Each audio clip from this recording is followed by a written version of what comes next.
Epic stunned the gaming community with its Unreal Engine 5 demo running on the PlayStation 5. Assassin's Creed Valhalla already caused some controversy, and one game takes game monetization to a whole new level. Welcome to XPpoint, I'm James, and this is this week's recap.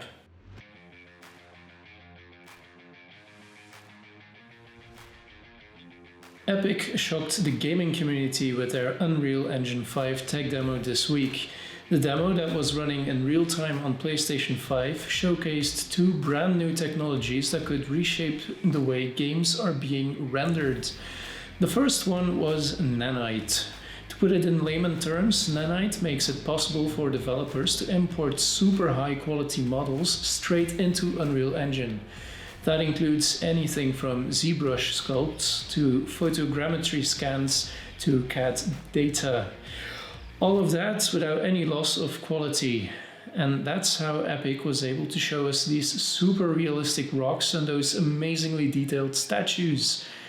And because developers that use Unreal Engine 5 can just import these raw, high detail models into the engine, they no longer have to make several lower quality models with texture and normal maps or manually alter LODs, like they have to do right now. This is also why you can see pop-in in so many games. That's a lower LOD being switched out for a higher quality one when you get closer, as you can see right here. The second technology is Lumen, a fully dynamic global illumination solution that immediately reacts to changes in the scene and lighting. With normal global illumination, the scene would be incredibly dark, as shown here. But with Lumen, light bounces all over the scene and creates a realistic lighting with accurate and dynamic shadows. For a super in-depth analysis, I'll put a link to Digital Foundry's video about the new engine in the description below.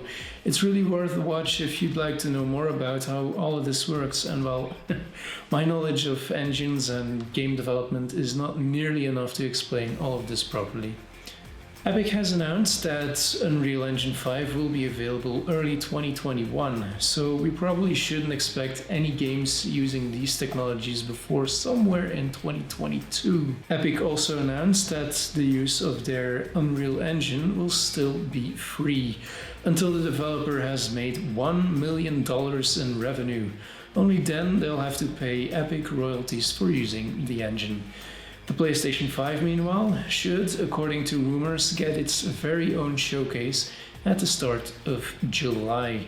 Speaking of showcases, Ghost of Tsushima, that will launch July 17th, received an almost 20-minute long showcase where we saw a few facets of the game. In the gameplay presentation, we got to see how a game with minimalistic UI shows players the way. And that's with the wind, of course. The demo also showed us some combat in which you'll get two different approaches. The way of the samurai, in which you get to challenge foes into a standoff and fight honorably.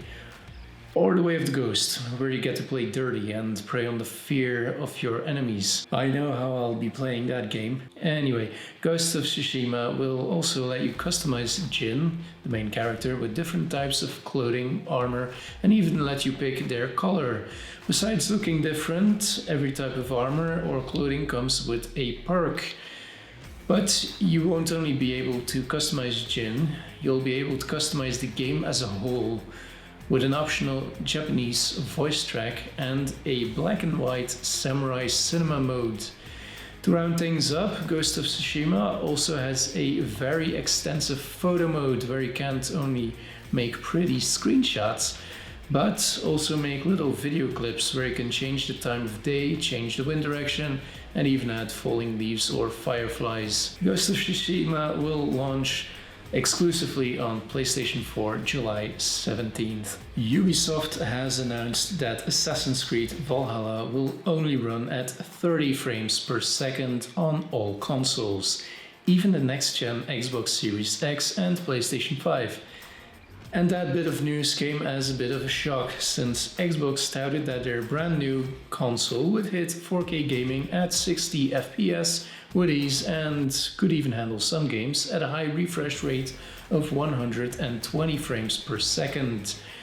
Ubisoft told Eurogamer Portugal that Assassin's Creed Valhalla would sustain a minimum of 30 frames per second. But the latest Assassin's game is being built as a native 4K game for the next-gen consoles, so that's something, I guess.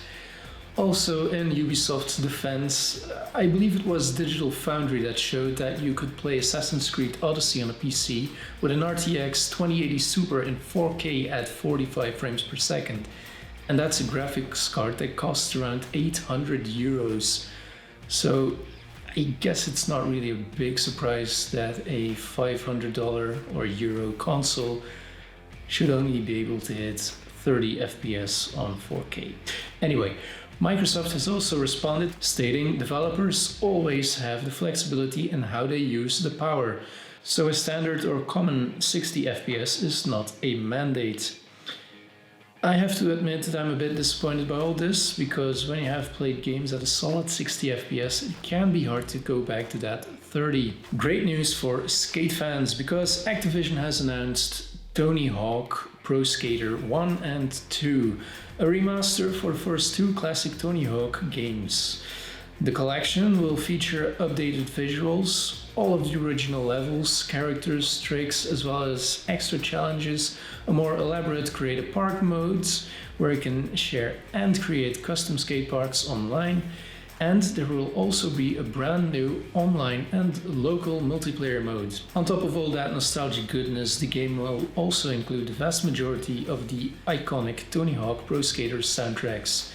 The remaster is being handled by Vicarious Visions, who you may know from the Crash Bandicoot Insane Trilogy, also a remaster from the PlayStation era. Tony Hawk Pro Skater 1 and 2 will launch September 4th and will be available on the PlayStation 4, Xbox One and PC via the Epic Games Store. 2K's trilogy of Mafia games will get a re-release with the aptly named Mafia Trilogy. That was announced with a very short teaser trailer that didn't really show us much. The original Mafia released way back in 2002 for PC, PlayStation 2 and the original Xbox.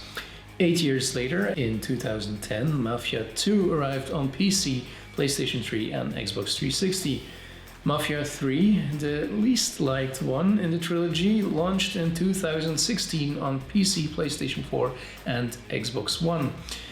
In terms of the story, there's very little that linked the games together. I mean, they all took place in a different setting and with all different characters, but now they'll be bundled together. Even though 2K wanted to share its plans for the trilogy this week, Tuesday to be precise, Microsoft has already posted some details of Mafia 1 and 2 on their storefront. But at the time of filming, those pages have already been taken offline, so I won't be able to show you those. But I still got a little bit of those details. Mafia 1 will be re-released as Mafia Definitive Edition on August 27th, and it will be a complete remake, according to Microsoft at least. Mafia 2 will also receive a Definitive Edition, so all DLC will be bundled with it, but it will be just a remaster and not a full remake. It should release on May 19th. And there is no news yet about the Mafia 3 re-release, so we'll have to wait for that until Tuesday. The Steam summer sales will take place from June 25th until July 9th. Those dates have been leaked by Pavel Jundik, one of the developers of Steam Database. He also reported that Valve is working on a rewards program for Steam. Steam users would be rewarded with badges and even discounts on games. As part of the system, users would also be able to comment on game reviews made by other players. If and when this new reward should arrive is not known. Valve has not yet responded to this news. F1 2020 is set to release on the 10th of July and will bring a ton of new features with it. The biggest new feature is the brand new My Team mode, in which you get to start your very own F1 team and become the 11th team on the grid.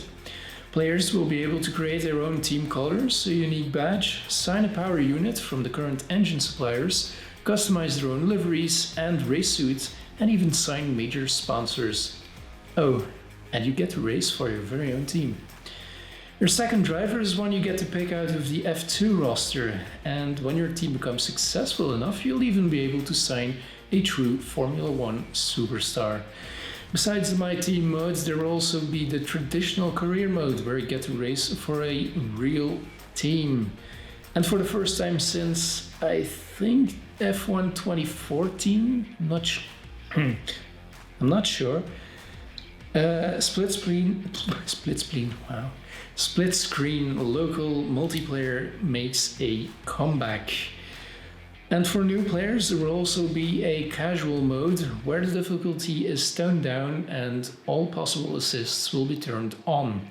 If a player goes off track in this new easy mode, they'll also be automatically reset on the track.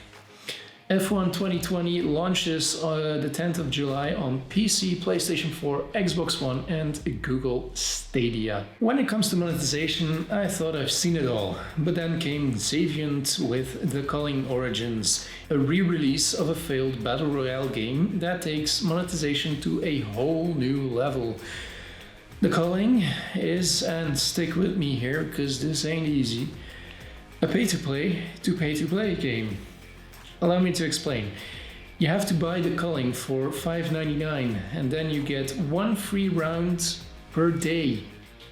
If you want to play some more, you'll have to buy 3 tokens, good for 3 more rounds, at 99 cents a bundle. Or you can get bigger bundles of 10 tokens for $2.99 or 20 tokens for $4.99. But the ridiculousness doesn't stop here, because you can also buy a subscription to the Culling Origins for a week or a month of unlimited matches per day. That will cost you $1.99 per week or $5.99 for 1 month. And oh right, you can also earn 1 free token if you win your daily free match. All of that monetization is, according to Xaviant, to keep the servers of the game online, since that's where it all went wrong in 2017, when the game originally launched and failed. But let's be honest here, it failed because it was just not good and a lot of people just didn't like it, and there were way better battle royale games like PUBG and Fortnite. Players already strongly dislike the new system. I mean, just look at the responses they got on Twitter. And I get it, in a time where most battle royale games are free to play or cost a one-time fee of around €20 and are way better and have a way higher quality, this decision Xaviant made is just ridiculous. And I mean, I get that you have to make some money out of an online game if you want to keep the servers online, but selling cosmetic items is, in my opinion, a way better strategy than asking players for money every round they want to play. There's a reason arcade machines are all but extinct, and that's because people really don't want to pay per game anymore. Or per round, I should say.